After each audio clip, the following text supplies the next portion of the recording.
बघा असं आहे की मनोज जरांगे पाटील हे मुंबईत त्यांच्या लोकांसह आले आणि आरक्षण घेतल्याशिवाय मी जागा सोडणार नाही, मुंबई सोडणार नाही, अशी त्यांची भूमिका आहे. आमच्यासारख्या म्हणजे माननीय शिवसेना पक्षप्रमुख उद्धव ठाकरे यांनी असेल किंवा मग मनसे प्रमुख राज ठाकरे असतील, मराठी संदर्भात काम करणाऱ्या, आस्था बाळगणाऱ्या दोन्ही पक्षांना त्यांना पूर्ण मुंबईत होते तोपर्यंत आम्ही पाठिंबा दिला की मुंबईतून त्यांना मराठी माणसाला अशा प्रकारे कोणाला हुसकवून बाहेर काढता येणार नाही, ही आमची भूमिका होती. आता जरांगे पाटील असं म्हणत होते की माझं पूर्ण समाधान झाल्याशिवाय आणि आरक्षण घेतल्याशिवाय मी जाणार नाही. ज्या अर्थी ते गेले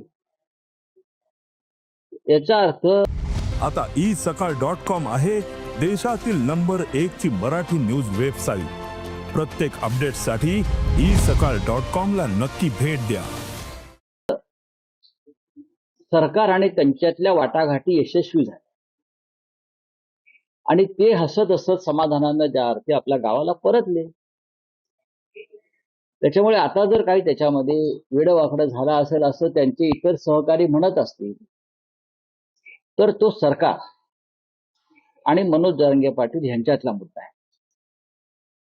या चर्चेमध्ये विरोधी पक्षाला किंवा विरोधी पक्षाच्या नेत्यांना कुठेही सहभागी करून घेतलं नाही. किंबहुना सरकारमधले जे प्रमुख घटक होते त्यांनाही घेतलं नाही.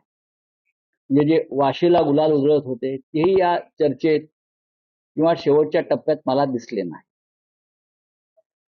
मुख्यमंत्री देवेंद्र फडणवीस यांनी हे आंदोलन, चर्चा, वाटाघाटी या फक्त भाजपच्या छत्राखाली होतील आणि याचं संपूर्ण श्रेय भारतीय जनता पक्षाला मिळेल यासाठी अथक प्रयत्न केले आणि परिश्रम घेतले. आणि जर मनोज जरांगे पाटील हे खुश होऊन गेले असतील याचा अर्थ त्यांना त्यांच्या मागण्या मान्य झालेल्या आहेत. आता इतर अभ्यासकांचं जे काय म्हणणं आहे त्यांचा मुद्दा, याच्यामध्ये शिवसेना आपलं मत या क्षणी व्यक्त करणार नाही. मराठा समाजातल्या तरुणांना मनोज जरांगे पाटील म्हणतायत त्यानुसार लाभ झाला असेल, होणार असेल तर त्याचं आम्ही स्वागत करतो. पण या अध्यादेशामुळे ओबीसी नेतेही आक्रमक झालेले आहेत. काल लक्ष्मण हाकेंनी जी.आर. काढला. मंत्रिमंडळाचे फडणवीसांचे आणि शिंदेचे सहकारी, अजितदादांचे सहकारी छगन भुजबळ अनुपस्थित राहिले. त्यांनी त्यांच्या अभ्यासकांच्या माध्यमातून आता पुन्हा या जी.आर. छगन भुजबळ यांना राष्ट्रवादी काँग्रेस पक्षानं मंत्रिमंडळामध्ये जागा दिली नव्हती. ओबीसीचे नेते म्हणून त्यांना नरेंद्र मोदी यांनी विशेष लक्ष घालून देवेंद्र फडणवीस यांना सांगून मंत्रिमंडळात घेतलं. भुजबळ जे मंत्रिमंडळामध्ये आहेत ती अजित पवारांची कृपा नाही, ती नरेंद्र मोदींची कृपा आहे. नरेंद्र मोदी हे स्वतःला ओबीसीचे नेते मानतात. प्रधानमंत्री असले तरी आपल्याला माहित असेल, मैं ओबीसी हूं, मैं ओबीसी का सबसे बड़ा नेता हूं. प्रधानमंत्र्यांच्या तोंडी अशी जातीची भाषा शोभत नाही. मैं ब्राह्मण हूं, मैं ओबीसी हूं, मैं ये हूं. आणि म्हणून भुजबळ हे ओबीसी असल्यामुळे नरेंद्र मोदींनी त्यांना सगळ्यांचा विरोध डावलून महाराष्ट्राच्या मंत्रिमंडळात घेतलं. आणि जर भुजबळच नाराज आहेत असं दिसतंय तर त्या संदर्भात मला असं वाटतं ते जाऊन नरेंद्र मोदींशी चर्चा करतील, प्रधानमंत्र्यांशी, कारण त्यांनी त्यांना मंत्रिमंडळात घेतलंय. आणि घटना दुरुस्ती जी आवश्यक आहे आरक्षण पक्क होण्यासाठी, त्याला कायदेशीर प्रारूप देण्यासाठी ते करून घेतील. संघर्ष वाढेल जर असं झालं तर, कारण आधीच मला वाटत का संघर्ष वाढेल. संघर्ष वाढवण्याचा प्रयत्न सरकारमधले काही घटक आजही करतायत.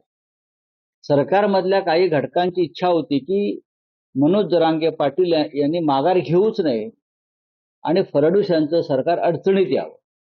तुम्ही जसं म्हणालात की वाशीला गुलाल उधळणारे कुठे दिसले नाही. खरंय ते, खरं असायला पाहिजे होते. पण महायुतीची स्ट्रॅटेजी होती की मला माहित नाही.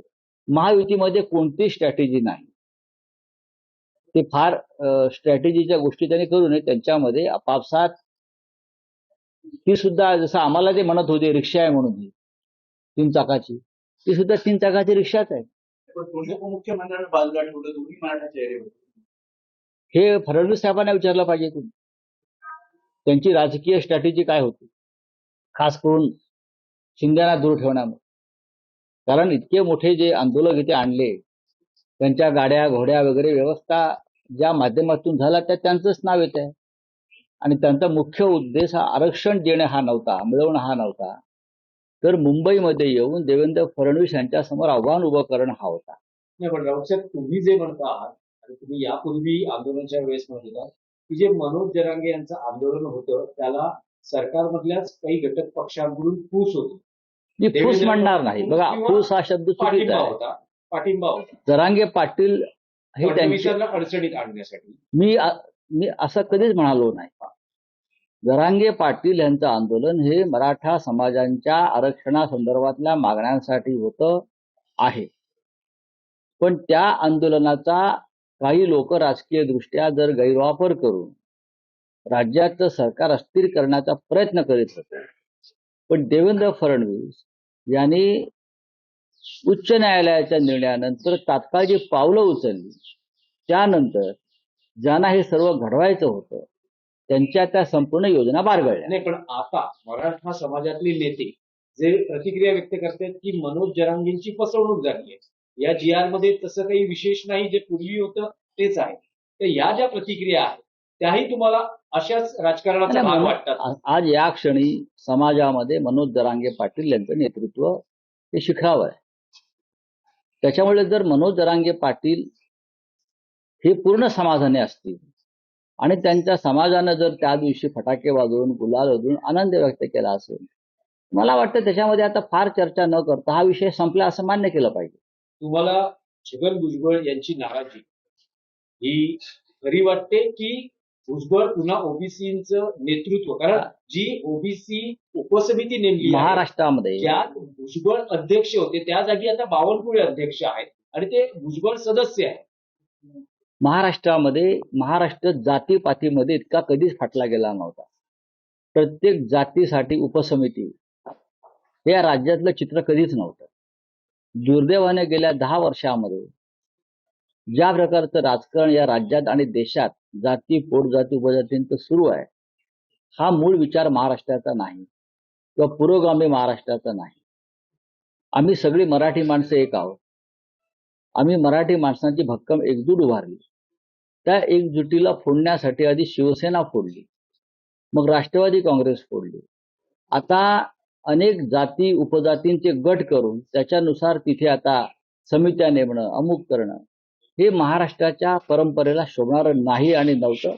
पण दुर्दैवानं नरेंद्र मोदी आणि फडणवीस यांच्या काळामध्ये अशा प्रकारे महाराष्ट्राची प्रतिष्ठा धुळीस मिळालेली आहे. पण भुजबळांच्या नाराजीविषयी तुम्हाला काय वाटतं? नाही, भुजबळ हे नाराज आहेत किंवा नाहीत यापेक्षा मी मंत्रिमंडळात आहे ह्याच्यावर त्यांचं समाधान. ते राजीनामा देणार आहेत का?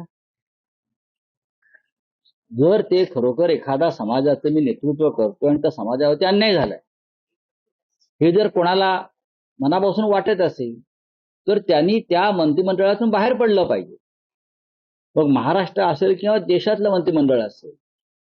जसं CD देशमुखांनी राजीनामा दिला, त्यांचे निरुंशी मतभेद झाले महाराष्ट्राच्या प्रश्नावर. तुमच्या समाजावर अन्याय झाला आणि अन्याय करणारे मुख्यमंत्र्यांच्या नेतृत्वाखाली तुम्ही काम करताय हे तुम्ही मान्य करताय ना, मग तुम्ही तुमचा राजीनामा सोपवला पाहिजे आणि मी ह्या कारणासाठी राजीनामा देतोय हे त्यांनी स्पष्ट केलं पाहिजे. तुम्ही एका बाजूला सांगताय की मी ओबीसीचा नेता म्हणून मंत्रिमंडळात बसलो आणि कालच्या निर्णयानंतर मराठा समाजाला आरक्षण देण्यासंदर्भात ओबीसीवरती अन्याय झाला असं आपण म्हणताय आणि कॅबिनेटवरती बहिष्कार टाकताय. म्हणजे तुम्हाला कॅबिनेटवर तुमचा विश्वास नाही किंवा मुख्यमंत्र्यावरती विश्वास. मग अशा वेळेला स्वाभिमान आणि नैतिकता हे जे 2 शब्द राजकारणामध्ये येतात, तुम्ही त्या संदर्भात विचार करून आपल्या पदाचा राजीनामा देऊन तुम्ही आपल्या समाजात पुन्हा जायला पाहिजे नेतृत्व करण्यासाठी. राहुल साहेब, आणखी एक विषय होता की तुम्ही मंडळच्या विषयावरती शिवसेना सोडली होती. शिवसेना प्रमुखांनी जेव्हा सांगितलं की मी जातीपातीचं राजकारण माझ्या पक्षामध्ये करत नाही, मंडळचं जेव्हा आंदोलन सुरू असेल तेव्हा तुम्ही मंडळच्या मुद्द्यावर जर शिवसेना सोडू शकला, मग आता जर तुमच्या समाजावरती अन्याय होतोय, मग तुम्ही राजीनामा दिला पाहिजे मंत्रिपदाचा. राहुल साहेब, आणखी एक विषय होता महायुती सरकारने आपण जर पाहिलं की सरकारने आधी 19 ओबीसी साठी महामंडळ स्थापन केली होती, पण त्याचा लाभ काही लोकांना कोणालाही मिळणार नाही. देवेंद्र फडणवीस फार मोठ्या मोठ्या घोषणा करतायत, महामंडळ स्थापन करतायत. एक परशुराम विकास महामंडळ सोडलं तर कोणाला फार लाभ मिळेल असं मला वाटत नाही. राहुल साहेब, आणखी एक विषय होता की गणेशोत्सव असेल किंवा नागरी समस्या असतील किंवा काही आणखी हेतूनं राज ठाकरे आणि फडणवीसांच्या भेटीगाठी सुरू आहेत, वाढतातही आहेत. गणपतीसाठी फडणवीस राज ठाकरेंच्या घरी आले होते आणि काल राज ठाकरेंनी सपत्नीक मुख्यमंत्र्यांच्या शासकीय निवासस्थानी गणेश दर्शन घेतलं. त्या ठिकाणी उद्या दुसरे कोणी मुख्यमंत्री आले तरी ते त्या गणपतीसाठी जातील. ते गणेश भक्त आहेत एवढंच मला माहिती. त्यांच्याकडे पण लोक गेले गणपतीसाठी, उद्धव ठाकरे गेले, आम्ही सगळे गेलो त्यांचे सहकारी. आणि मुख्यमंत्र्यांच्या निवासस्थानी तो गणपती हा जो असतो हा वर्षा जे सरकारी निवासस्थान आहे त्यातला तो परंपरागत गणपती असतो. तो गणपती एका व्यक्तीचा नसतो. आणि देवेंद्र फडणवीस यांनी मुख्यमंत्री म्हणून जर आमंत्रण दिलं असेल नेत्यांना इतर सर्वच पक्षाच्या, तर जायला काहीच हरकत नाही. त्यात एवढं असं प्रश्नचिन्ह घेऊन प्रश्न विचारण्यासारखं काय. तो क्या हो गया, बोलिए क्या आपका कुछ है. मराठा आरक्षण वापस घेऊन गए, लेकिन ओबीसी नेता जो है वो नाराज नजर आ रहा है. देखिए, महाराष्ट्र की सरकार है, देवेंद्र फडणवीस जी है राज्य के मुख्यमंत्री है. अब मराठा समाज का जो आंदोलन मुंबई में चल रहा था और उनकी जो मांगे थी, लगभग सभी मांगे पूरी की है. इसलिए बहुत खुश होकर उनके नेता जरांगे पाटिल और हजारों उनके समर्थक अपने अपने गांव वापस चले गए. सभी जो उसमें से जो एक्सपर्ट उनका कहना है, ओबीसी के आरक्षण को कोई धक्का नहीं लगेगा. ये कहने के बाद भी अगर कोई नाराज है कैबिनेट में, वो भी देवेंद्र जी के, खास करके छगन भुजबल जी, वो कैबिनेट में बहिष्कार कर रहे हैं, तो बहिष्कार करने से अच्छा है आप कैबिनेट का इस्तीफा दीजिए और अपने समाज में जाकर अपने समाज को बताइए कि मराठा समाज को आरक्षण देने के बाद हमारे समाज पर अन्याय हुआ है. लेकिन ऐसा नहीं हुआ है. ये सरकार की तरफ से बार बार कहा गया है. ये क्या हुआ है और क्या नहीं हुआ है ये देखने के लिए और 1-2 महीना जाना पड़ेगा. ठीक है.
त्यांनी मुख्यमंत्र्यांना एक पत्र लिहिलं आहे. तर त्यांनी मागणी केली आहे की जे एकूण या अलीकडच्या काळात मध्यंतरी जे आंदोलन झालंय मराठा समाजाचं त्याची एकूण तीव्रता आणि सगळ्या लक्षात घेता काही वाहतूक कोंडी किंवा दक्षिण मुंबई ठप्प होणं असे जे काही प्रकार झाले ते पाहता विधान भवन मंत्रालय यासहित जी उच्चस्तरीय कार्यालय आहे तिथं आंदोलनं निदर्शनास प्रतिबंध घालण्याची मागणी देवरा यांनी मुख्यमंत्र्यांकडे हे पत्राद्वारे जे केली आहे. मिलिंद देवरा आहेत हा. हे ज्या पक्षाचे खासदार आहेत त्या पक्षाचे नेते एकनाथ शिंदे आहेत माझ्या माहितीप्रमाणे. आता हे देवरा स्वीकारतात की नाही मला माहित नाही की माझे नेते एकनाथ शिंदे आहेत. आणि एकनाथ शिंदे यांच्या पक्षाचा त्यांचा जो गट आहे पक्ष आहे त्या पक्षाचा दक्षिण मुंबईतील जरांगे पाटील यांच्या आंदोलनास पूर्ण पाठिंबा होता. माझी भूमिका एवढीच आहे म्हणजे माननीय उद्धव साहेब शिवसेना पक्ष प्रमुख यांच्या वतीनं माझी भूमिका इतकीच आहे की आम्ही वारंवार सांगितले दक्षिण मुंबई असेल उत्तर मुंबई असेल ईशान्य मुंबई असेल मुंबईचं कुठलंही टोक असेल कोपरा असेल जर महाराष्ट्राच्या कानाकोपऱ्यातून मराठी माणसाला आपले प्रश्न मांडण्यासाठी यायचं असेल मुंबईत त्याला रोखण्याची हिंमत यांच्या बापात नाही कोणात नाही. म्हणून तर आम्ही त्यांना पाठिंबा देऊ. ही मुंबई मराठी माणसाची आहे आणि मराठी माणसाचे प्रश्न आम्ही मांडू मंत्रालयासमोर आझाद मैदानावर कोणत्याही मैदानावर. तुमच्या पोटात दुखण्याचं कारण काय? तुम्ही मुंबईचे मालक आहात की तुम्ही धनिकांचे प्रतिनिधी आहात? तुम्ही ज्या पक्षाचं नाव सांगताय त्या पक्षाच्या बॅनरवर हिंदू हृदय सम्राट शिवसेना प्रमुख बाळासाहेब ठाकरे यांचा फोटो आहे. तुमचे नेते बाळासाहेब ठाकरेंचा जप करतात तो खोटा असेल. आणि बाळासाहेब ठाकरे यांनी या मुंबईमध्ये मराठी माणसाला न्याय हक्कानं उभं राहता यावं म्हणून जे काय संघर्ष केला त्यातून शिवसेना उभी राहिली. आणि त्या शिवसेनेच्या डुप्लिकेट का होईना तुम्ही खासदार म्हणून दिल्लीत आलेला आहात. मिलिंद देवरांच्या भूमिकेविषयी त्यांच्या नेत्यांचं मत काय आहे हे मराठी माणसाला समजून घ्यायला आवडेल. तुम्ही मराठी माणसाला मुंबई येऊ नका म्हणताय. आम्ही आंदोलन करू नाही तर हैदोस घालू. मुंबईमध्ये आम्ही मराठी माणसं आंदोलन करू नाही तर हैदोस घालू. तुम्ही कोण आम्हाला विचारणार? ठीक आहे कोर्टाने आम्ही बघून घेऊ. राज्याच्या मुख्यमंत्र्यांनीही रोखलं नाही. त्यांनी अत्यंत संयमानं आणि समजूतदारपणानं मराठी माणसाला मुंबईत येऊ दिलं. मी त्याबद्दल त्यांचं अभिनंदन करेन. मी वारंवार केलेलं आहे. तुम्ही कोण? जो पक्ष सरकारमध्ये आहे आणि जो पक्ष स्वतःला बाळासाहेब ठाकरेंचा पक्ष म्हणून घेतो डुप्लिकेट का होईना म्हणून म्हणतो ना हा अमित शहाचा पक्ष आहे. मी जे म्हणतो की एकनाथ शिंदे यांचा पक्ष हा अमित शहाचा पक्ष आहे. हा धनिकांचा पक्ष आहे. आणि मिलिंद देवरा हे दक्षिण मुंबईतल्या धनिकांचे आवाज म्हणून त्यांनी मराठी माणसाने इथे येऊ नये. दक्षिण मुंबईत ह्या मुंबईत मंत्रालयासमोर आम्ही येऊ. आझाद मैदानात आम्ही जाऊ. आम्ही पेड रोडलाही जाऊ. खरं म्हणजे या आंदोलकांनी पेड रोडला आंदोलन करायला पाहिजे. कारमायकल रोडला आंदोलन करायला पाहिजे होतं. मलबार हिलला जाऊन त्यांनी आपली मुंबई पाहायला हवी होती. पुढल्या वेळेला जेव्हा आंदोलक इथे आले तर मी त्यांना विनंती करेन की पेडर रोड सुद्धा आपला आहे. मलबार हिलच्या वस्त्या आमच्या आहेत. ही अख्खी मुंबई आमची आहे. तुम्ही कोण आम्हाला सांगताय? मुख्यमंत्र्यांचं उत्तर सोडून द्या. त्यांच्या पक्षाचे जे नेते आहेत ना त्यांनी याच्यावर सांगायला पाहिजे. मिलिंद देवरा जे म्हणतायत की मराठी माणसानं दक्षिण मुंबईत येऊ नये. दक्षिण मुंबईचा सातबारा काय या धनिकांच्या नावावर लिहून दिलाय का आम्ही? धन्यवाद. आणखी एक विषय होता देशातला खूप महत्वाचा विषय आहे. जीएसटी रिफॉर्म संदर्भात जी घोषणा केली होती त्याची आता अंमलबजावणी होते. घटस्थापनेपासून ही अंमलबजावणी आहे ना. बरोबर आहे. आता हळूहळू स्लॅब त्यांनी जाहीर हळूहळू आता मोदींना कळायला लागलंय की लहान व्यापारी मध्यमवर्गीय सामान्य माणसाला कसा त्रास होतो जे आम्ही इतके वर्ष बोलत होतो. आता बघू किती फायदा होतोय सामान्य. क्या है सर जो है मिलिंद देवरा जी कह रहे हैं कि मुंबई में एक मराठा आरक्षण आंदोलन हुआ, इसके बाद में जो है आंदोलन के लिए परवानगी नहीं मिली है, ऐसा बोला। मिलिंद देवरा जी कौन है? ये महाराष्ट्र की सरकार है, महाराष्ट्र है। मिलिंद देवरा ने अपने नेता को पूछा क्या ये लेटर लिखने से पहले? मिलिंद देवरा जी जिस पार्टी से इस बार सांसद बने हैं वो डुप्लीकेट शिवसेना है, और शिवसेना के उनके बैनर पर हिंदू हृदय सम्राट बाला साहब ठाकरे जी का फोटो रहता है, और बाला साहब ठाकरे ने ये मुंबई में मराठी मानुस को उनके न्याय हक के लिए लड़ने के लिए खड़ा किया है। ये मुंबई मराठी मानुस की राजधानी है, और देवरा जी कौन कहेंगे कि आप यहां मत आइए? क्या ये उनके पार्टी की अधिकृत भूमिका है?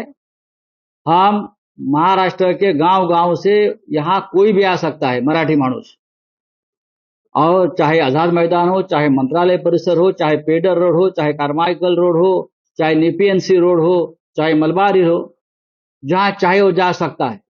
सिर्फ आंदोलन नहीं, हम बैठ सकते हैं वहां जाकर। आप कौन होते हो हमें सवाल करने वाले? मत आइए।